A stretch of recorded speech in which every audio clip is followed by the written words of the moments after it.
In this part, we will learn and understand about the continuation patterns. Continuation pattern indicate a pause in the trend and signals the continuation of the established trend. The first continuation pattern is symmetrical triangle. This pattern can be found in uptrend or downtrend both. During an uptrend or downtrend, a pause comes when the stock goes into a consolidation, forming successive higher bottoms and lower tops.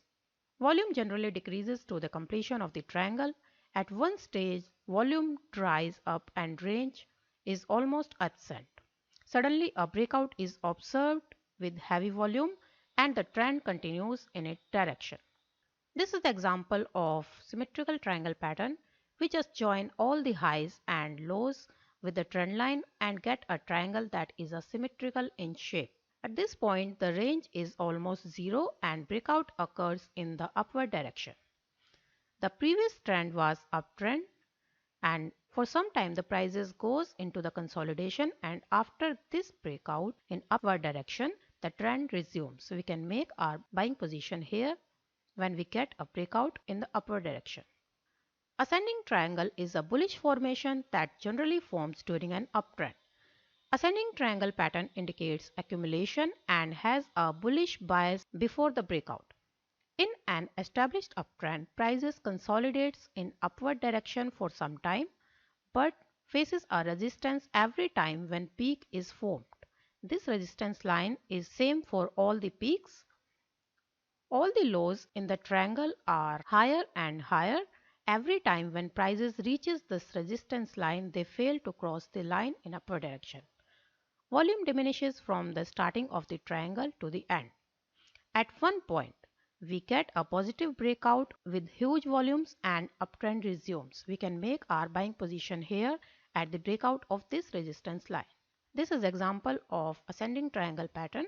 The prices are in uptrend and they are resisting a upper trend line every time. If we join all the bottom of this triangle pattern, we get a ascending triangle pattern. When we get a breakout on this resistance line, upper trend line with heavy volume, we can make our buying position here as it is the indication of continuation of the uptrend. The descending triangle is a bearish pattern usually seen in downtrend. Successive lower highs are formed with prices taking support at certain level on downside every time. It shows that the selling pressure is high at every peak. Short-term traders can use this pattern for trading by selling at every peak, but long-term investors must stay away from the stock making this pattern.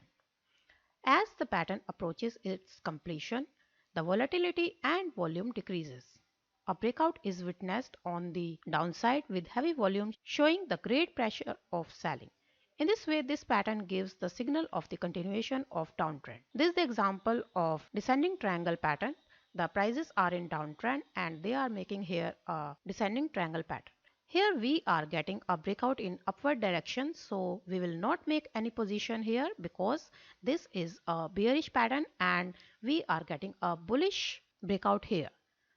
When prices cross this lower trend line, here we can make our short sell position because this is the bearish continuation pattern, and after getting this breakout at this lower trend line, we can make our short sell position as the prices resumes the downtrend.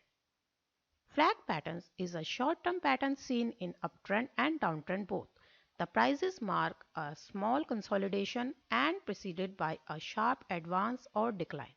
Flag patterns slope a little, and if not, then it is a rectangle pattern. It is sloping, so it is a flag pattern. If the pattern is horizontal, then it is a rectangular pattern. If the established trend is up, then flag would slope down, and if the established trend is down, then the flag should slope up. A breakout is achieved with great volumes in the opposite direction of the flag. This is the flag pattern in uptrend, so flag pattern is sloping down. The flag pattern is in downward direction. We will get a breakout in upward direction.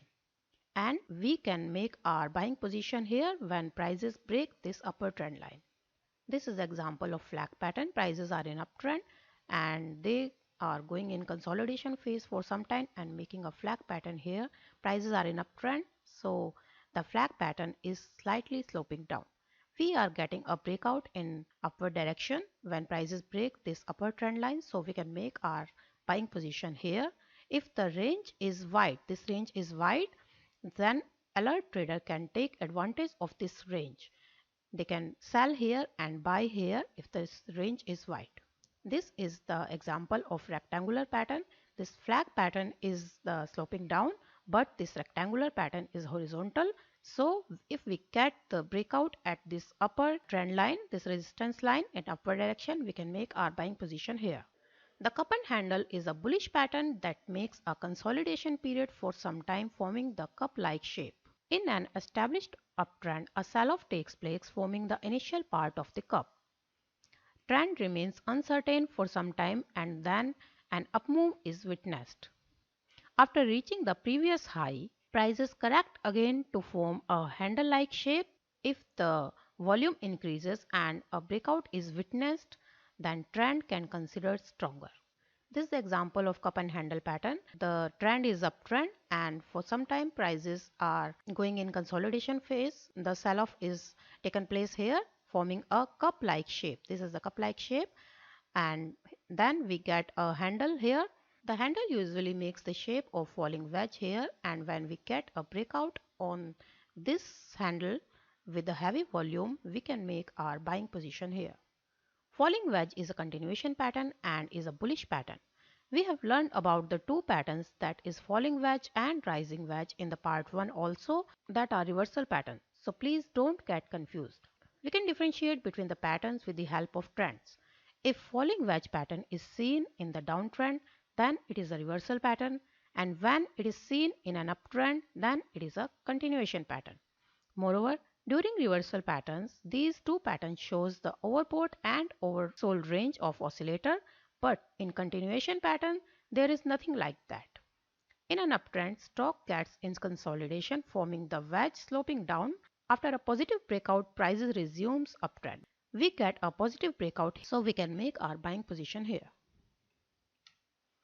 This is the example of falling wedge. Prices are in uptrend and they are making a falling wedge pattern sloping down. We get a breakout here with a gap. In this example, we are getting a gap here, so it is the confirmation of the continuation of this pattern, this uptrend. We can make our buying position at the opening of this candle. Rising wedge pattern is a bearish continuation pattern. After a heavy sell-off, prices rise for some time, making higher highs and higher lows, but contracting. They are contracting at the end of this pattern, and breakout occurs at the lower wedge and trend extends itself. The prices are in downtrend and for some time they are giving a pullback rally. At the contraction of this pattern, we are getting a breakout at the lower trend line, the support line. So we are getting a breakout here. We can make our short sell position here.